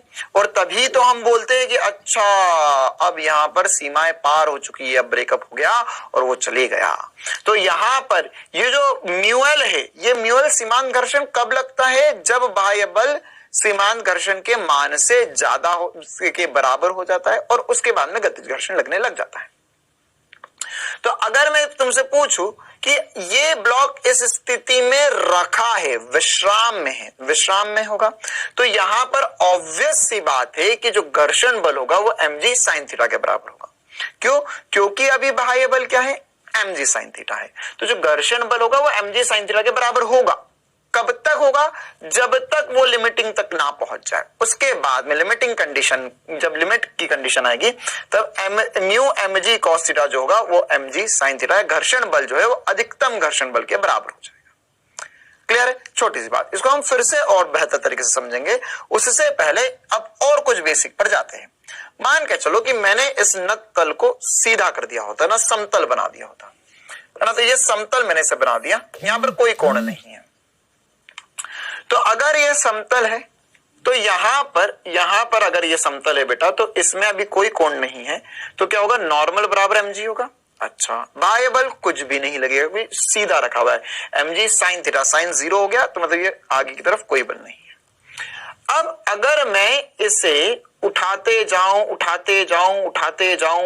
तो क्या होगा, है ना? अगर मैंने इसे उठाया तो उठाने पर क्या होगा? तो सर अगर आपने इसे उठाया और किसी कोण थीटा पर रख दिया, तो यहां पर अगर आपका mg sin थीटा जो है, mg sin थीटा कम हो गया f लिमिटिंग से, ध्यान से समझ, mg sin थीटा क्या है? मेरा बाह्य बल है। बाह्य बल f लिमिटिंग से कम हो गया तो इसमें जो घर्षण बल का मान आएगा, घर्षण बल जो होगा वह बराबर होगा mg sin थीटा के। ठीक है, अब मैं इसे बढ़ाते जा रहा हूं तो कभी ना कभी तो एक ऐसा कोण आएगा या कभी ना कभी तो एक ऐसी स्थिति आएगी जिस स्थिति पर ये जस्ट फिसलने लग जाए। क्या हो जाए कि अगर सर आपने इससे थोड़ा सा और बढ़ाया होता कोण तो ये ब्लॉक नीचे फिसल गया होता, तो वह कोण पर क्या हो रहा होगा? सोचो सर, आप जैसे जैसे कोण बढ़ाते जा रहे हो तो यहां पर जो mg sin थीटा है उसका मान बढ़ता जाएगा और यहां पर कभी ना कभी ऐसी कंडीशन आएगी सर कि जस्ट फिसलने लग गया। तो जस्ट फिसलने वाली कंडीशन में क्या होगा कि नीचे लगने वाला बल और पीछे लगने वाला बल एक दूसरे के बराबर हो जाएगा और पीछे लगने वाला बल जो है वो सीमांत घर्षण के बराबर आ जाएगा। किसके बराबर आ जाएगा? सीमांत घर्षण के बराबर आ जाएगा। तो एक ऐसा कोण का मान जिसके लिए ये जो ब्लॉक रखा है वो जस्ट फिसलना शुरू कर दे, उस कोण को हम विश्राम कोण कहते हैं। क्या कहते हैं? विश्राम कोण। क्लियर है बेटा? तो चलो बढ़िया तरीके से एक बार इसकी डेफिनेशन पढ़ते हैं और थोड़ा सा फील लेते हैं इसमें। अरे यार, ये तुम आसानी से अपने घर में भी एक्सपेरिमेंट कर सकते हो ना। क्या करो, एक कॉपी लो, है ना, एक कॉपी लो, उसके ऊपर कोई छोटा सा ब्लॉक रख लो। अब उठाओ कॉपी को, उठाते जाओ, तो कभी ना कभी तो उसको फिसलने लग जाएगा। तो जिस कोण पर, जिस नत समतल के कोण पर जो ब्लॉक था उस पर फिसलना शुरू हुआ, उसको हम विश्राम कोण कहते हैं। तो विश्राम कोण क्या है? नत समतल का क्षैतिज से बनाया गया वह अधिकतम कोण,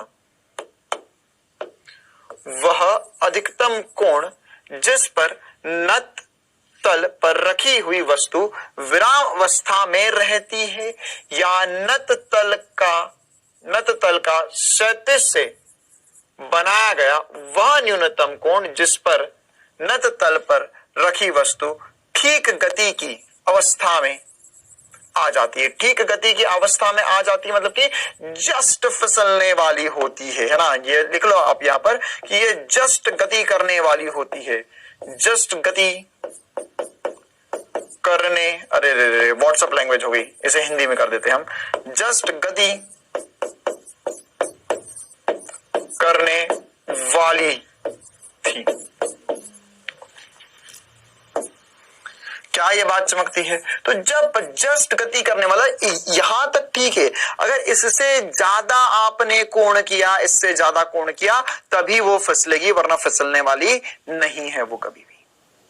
क्लियर है छोटी सी बात? तो यहां पर क्या लिख सकते हैं? यहां पर हम ये देख सकते हैं सर कि अगर ये जस्ट फिसलने वाली थी तो विश्राम कोण को हम यूजुअली अल्फा से लिख देते। किससे लिख देते? अल्फा से। तो देखो मैं थीटा का मान बढ़ाते जा रहा हूं, बढ़ाते जा रहा हूं, बढ़ाते जा रहा हूं, बढ़ाते जा रहा हूं, तो कभी ना कभी तो ये जो थीटा है वो किसके बराबर आ जाएगा? अल्फा के बराबर आ जाएगा, है ना। मतलब ये जो पूरी कहानी थी, सॉरी ये जो पूरी कहानी थी, इसमें जो कोण थीटा है, थीटा कम है विश्राम कोण से।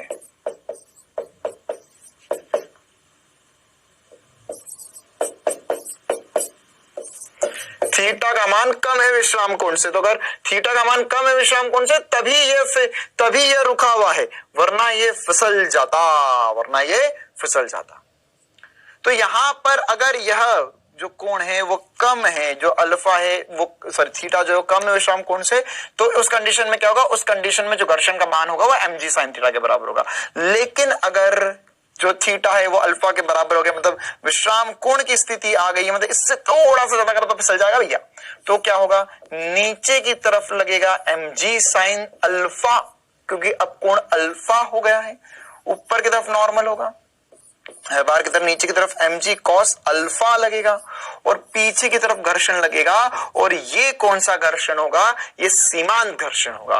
क्यों सीमांत घर्षण होगा? क्योंकि इस मान पर ही अधिकतम है, इससे ज्यादा ये सीमांत घर्षण है, ये घर्षण का अधिकतम मान है, इससे ज्यादा अगर ऊपर करा तो ये फिसल जाएगा। तो इस कंडीशन में मतलब जब सीमांत घर्षण की बात आती है तब हमें पता है सीमांत घर्षण में क्या होता है। सीमांत घर्षण की कंडीशन में, सीमांत घर्षण की अवस्था में हम लिख सकते हैं सर कि जो घर्षण का मान होगा वो म्यू नॉर्मल या म्यू mg cos अल्फा होगा। किसके बराबर होगा? Mu mg cos alpha. तो ये जस्ट रुका हुआ है, इसके बाद में जस्ट फिसलने ही वाला था, तो उस कंडीशन में लिख सकता हूं मैं कि जो घर्षण बल होगा वह mg sin अल्फा के बराबर होगा। क्यों अब कर रहा हूं?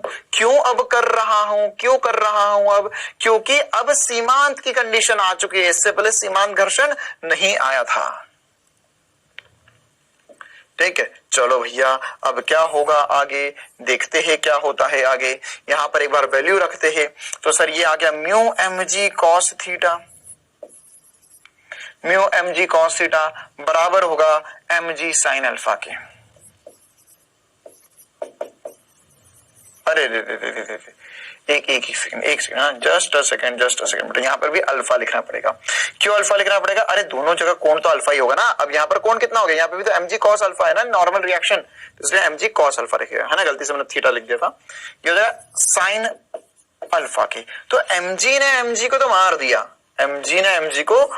दिया, तो यहां से क्या बना? यहां से बना सर म्यू बराबर साइन अल्फा बटा कॉस अल्फा, या ये भी बन गया म्यू बराबर tan अल्फा। देखो कंफ्यूज मत होना, दोनों में कोण का मान वही आता है, लेकिन दोनों की भावनाएं अलग अलग है। इससे पहले मैंने संपर्क कोण पढ़ा था, तो संपर्क कोण में क्या है? वो तो नत समतल पे रखा हुआ है, लेकिन ये क्या है? सॉरी, संपर्क कोण में क्या था?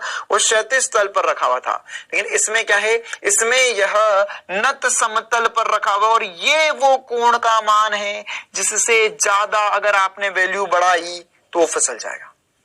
जिससे ज्यादा अगर वैल्यू बढ़ाई तो फिसल जाएगा। तो अगर कोण जो है वो नत समतल के कोण के बराबर आ रहा है तो ये वाली कंडीशन होगी, है ना। मतलब कि जो थीटा है मेरा वो बराबर हो जाए अल्फा के, तो मेरा जो कोण है वो ये विश्राम कोण के बराबर हो जाए। अगर मेरा जो कोण है वो कम होगा अल्फा से तो वो रुका रहेगा, और उस कंडीशन में जो घर्षण बल होगा वो mg sin थीटा के बराबर ही होगा।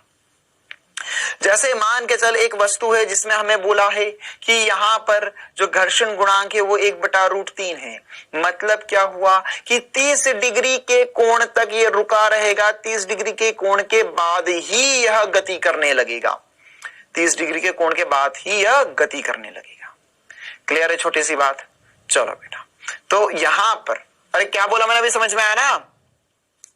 चलो एग्जांपल करवा देता हूं, उससे पहले बस एक और छोटी सी बात मैं बताना चाहता हूं आपको कि अगर मान के चलो मेरा जो कोण है थीटा वो बड़ा हो गया अल्फा से, मतलब कि अब मेरे पास जो वस्तु रखी है उसको कुछ ऐसे नत समतल पे रखा है, ऐसे कुछ नत समतल पे रखा है जिस कंडीशन में ऐसे नत समतल पर रखा हुआ है जिस कंडीशन में ऐसा बोला गया है सवाल में बोला गया है कि यह गति कर रहा है, मतलब यहां पर थीटा का मान विश्राम कोण से ज्यादा है, विश्राम कोण से अधिक है, लिखना चाहिए, ज्यादा is a Urdu word.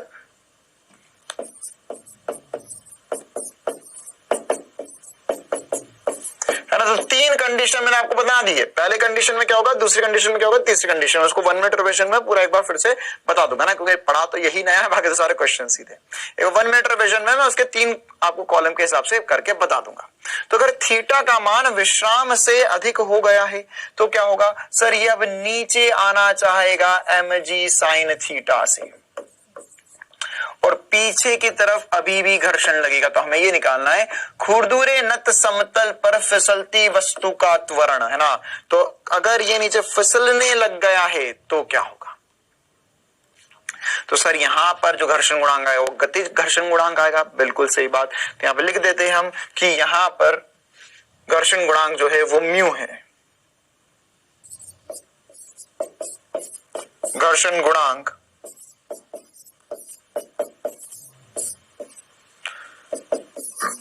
Mu है।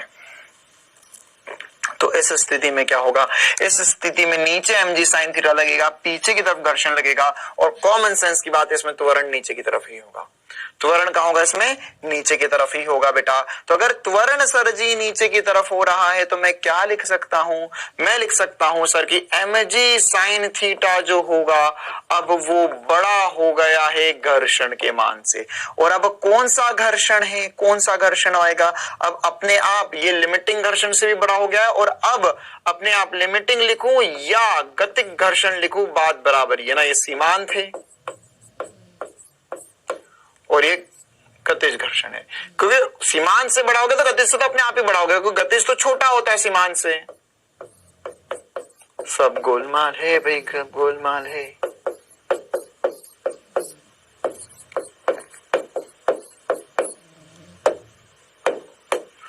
क्या ये छोटी सी बात सबको चमकती है? तो यहां पर मैं लिख सकता हूं सर कि एफ नेट जो आएगा वो आ जाएगा mg sin थीटा माइनस घर्षण होगा mu N mg sin theta minus mu into normal हो जाएगा mg cos थीटा के बराबर। तो इस पूरे में से मैं चाहूं तो mg को कॉमन निकाल लूं, ये हो जाएगा sin theta minus mu cos theta, और ये बराबर होगा ma के। तो m ने m को मार दिया, त्वरण का मान आ गया g sin theta minus mu cos theta, पूरे के गुणे में g है। आप चाहो तो इसे याद रख लो, इसे रट लो। इसी पर अब आने वाली क्लासेस में हम सवाल करेंगे। आज क्लास इतनी ही रखते हैं हमने बहुत ज्यादा इंपॉर्टेंट सा डिस्कशन कर लिया, नत समतल पर शुरुआत कर दिए। आने वाली क्लासेस में इस पे सवाल करेंगे बेटा, ठीक है। तो काफी इंपॉर्टेंट सी बात है, इसे लिख लो, अब हम आगे बढ़ते हैं और क्विज के रूप में 2 सवाल करते हैं ना। ये जो सब कुछ मैंने आपको बताया इन तीनों केसेस का 1 मिनट रिवीजन में फिर से डिस्कशन करेंगे हम। चलो भैया, तो क्विज का पहला सवाल आपके सामने। बढ़िया सवाल है, बढ़िया, बहुत बढ़िया सवाल है ना। आराम से पढ़ो और जवाब दो। एक खुरदरे क्षैतिज तल पर 5 किलो का द्रव्यमान का एक गुटका रखा है। गुटके एवं तल के बीच में घर्षण गुणांक दिया गया है आपको। यदि इस पर बल इतना आरोपित है तो गुटके का त्वरण क्या होगा। गुटके का त्वरण पूछा, मतलब गुटका तो चल दिया भैया, गति कर रहा है। अब सोचो।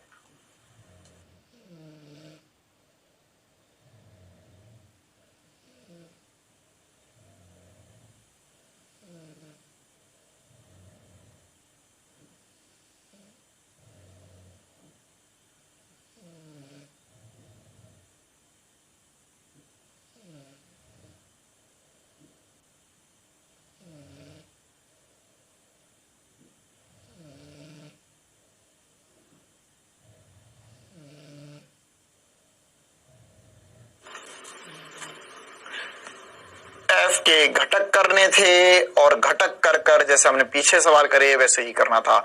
पहले घर्षण बल का अधिकतम मान निकाल लो और उससे फिर त्वरण निकल जाएगा। चलो भैया, time up, time up, time up.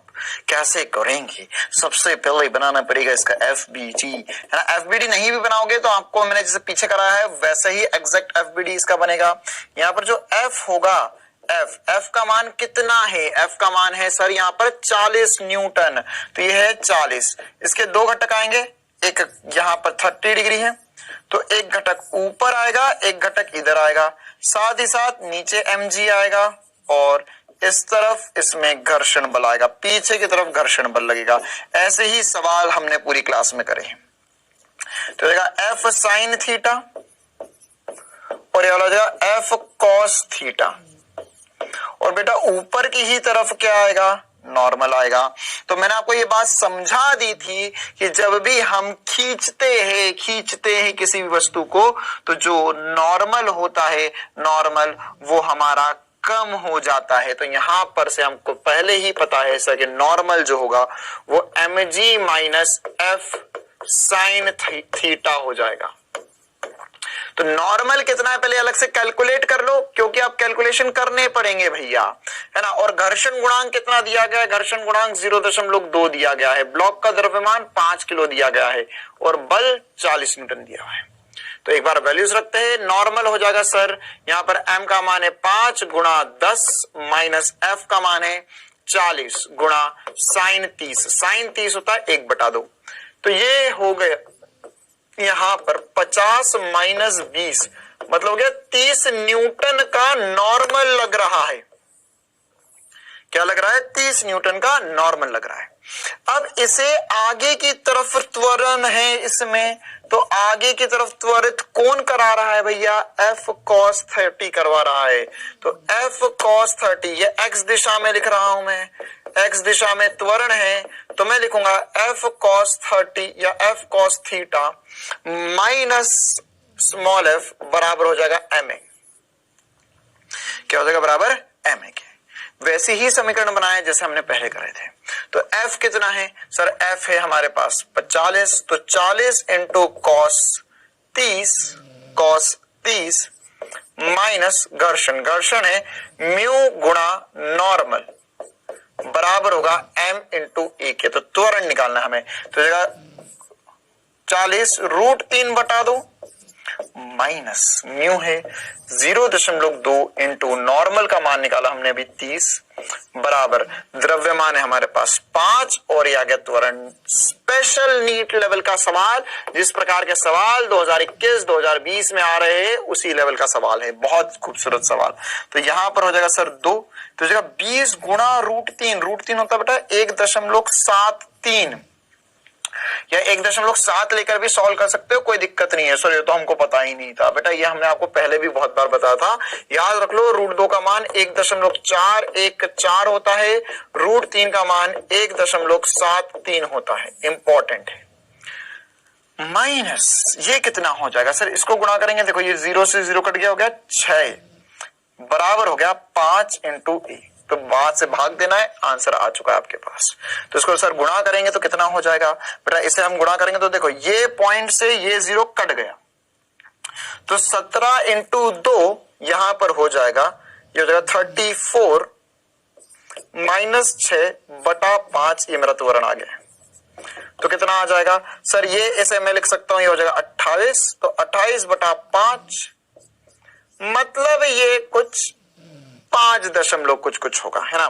तो मैं इसे चाहूं, देखो हो सकता है कि हमारा आंसर जो है 5.3 आ रहा हो, उसका 5.71 आ रहा हो, चलता है। क्यों? क्योंकि हमने यहां पर जो √2 का मान है, √3 का मान है, वो 1.73 रखा, आज 7 रखा, 1.73 रखने से थोड़ी सी वैल्यू बढ़ जाएगी, तो उसे आंसर और एग्जैक्ट आ जाएगा। लेकिन 5 दशमलव तो कुछ, हाँ 5 दशमलव तो कुछ आंसर आएगा ही आएगा, ये हमारा जवाब होगा।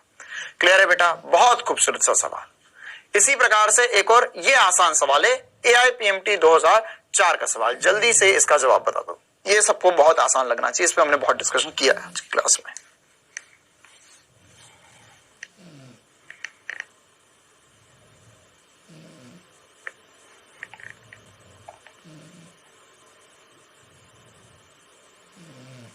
जल्दी से जवाब बताओ, ये वही सवाल है जिसके बारे में आज हमने पूरी क्लास में चर्चा करी है।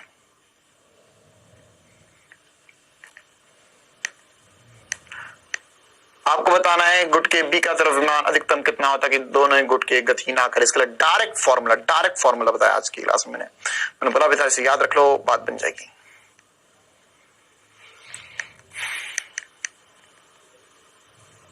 चलो भैया, टाइम अप। कैसे करेंगे? यहाँ का घर्षण गुणांक 0.2 दिया हुआ है बेटा। अगर ये जो अभी बात मैं लिखने जा रहा हूं, अगर आपको ये नहीं चमकी तो एक बार प्लीज पीछे जाके क्लास देख लो, मैंने फॉर्मूला डिराइव करा है पूरा 0.2 इंटू 2 मेरा आंसर आ जाएगा, मतलब 0.4 किलो अधिकतम मान है, ये मेरा आंसर आ जाएगा। क्लियर है कहानी? ये हमने क्लास में पीछे जाकर देखोगे तो ये सब कुछ हमने डिराइव करा हुआ है ना, ये सब कुछ डिराइव करा हुआ है। ये जब चेन वेन वाले सवाल करे थे तो उसमें ये हमने डेरिवेशन करा भी था यहाँ पर ना, कि m1 बराबर म्यू m2 होता है। अधिकतम मान कितना नीचे लटकाया जा सकता है? ठीक है, तो अधिकतम मान नीचे कितना लटकाया जा सकता है, तो ये मैं से बी भी लिख देता हूं तो ज्यादा बेहतर होगा। mb जो होगा वो म्यू ma के बराबर होगा। चलो बेटा, तो आज की क्लास के लिए इतना ही रखते हैं। अब हम मिलेंगे अगली क्लास में, उससे पहले बस एक बार फटाफट चीजें रिवाइज कर लेते हैं ना। आज की क्लास में मैंने पहले उदाहरण ही पढ़े हैं, और उन उदाहरण में भी जो सबसे इंपॉर्टेंट सी बात है, जो हमने कॉन्टेक्ट एंगल की बातें करी, संपर्क कोण की बातें करी, वो मैं बता देता हूं फटाफट। क्या होता है भैया, यहाँ पे नॉर्मल लगता है, पीछे की तरफ घर्षण लग रहा है, अगर आगे की तरफ F लगेगा तो यहाँ पर जो परिमाणी बल होगा और जो नॉर्मल होगा, इनके बीच में जो कोण होगा वो लैम्डा होगा, या उसे हमने घर्षण कोण बोला था, और ये 10 लैम्डा जो होता है वो म्यू के बराबर होता है। क्लियर है? और यहां पर ये जो FC आता है, FC उसका मान था n√1 प्लस म्यू का स्क्वायर। साथ ही साथ बेटा हमने देखा कि अगर हमारे पास एक थीटा कोण पर नत समतल पर कोई भी वस्तु रखी हुई है, अगर थीटा का मान कम है अल्फा से, अल्फा क्या था हमारा विश्राम कोण था, तो इसके 3 केसेस हमने बनाए, विश्राम कोण था, इसके 3 केसेस बनाए कि अगर थीटा का मान कम है अल्फा से तो जो घर्षण का मान होगा, घर्षण होगा mg sin थीटा के बराबर ही होगा, और यह विराम में रहेगा। ठीक है, इसे विराम कोण भी कहते हैं, कोई विश्राम कोण को विराम कोण भी कह सकते हैं। दूसरी कंडीशन में अगर थीटा बराबर अल्फा हो गया तो यहाँ पे हमें पता है कि सर जो 10 अल्फा होता है उसका मान म्यू के बराबर होता है, ये हमने डिराइव भी करा था इसी से, और यह अभी भी विराम में रहेगा, जस्ट गति करना चाहेगा। और अगर मान के चलो कि थीटा मैंने बढ़ाया और इतना बढ़ा दिया कि वो विराम कोण से भी या विश्राम कोण से भी ज्यादा हो गया, तो गति करेगा, उस समय इसका त्वरण होगा g sin theta minus mu cos theta. Clear है बेटा? तो यही मेरे लिए 3 इंपॉर्टेंट केसेस है जो मुझे नत समतल के लिए ध्यान रखने होंगे। चलो बेटा, तो आज की क्लास के लिए इतना ही रखते हैं। हर बार की तरह होमवर्क आपको ऐप में ही मिल जाएगा। कल की क्लास में हम नत समतल पर, घर्षण पर और भी उदाहरण करेंगे, तो जितना बड़ा एक बार रिवाइज कर लेना। मिलता है अगली क्लास में, तब तक के लिए बढ़िया से पढ़ते रहो, स्वस्थ रहो, मस्त रहो।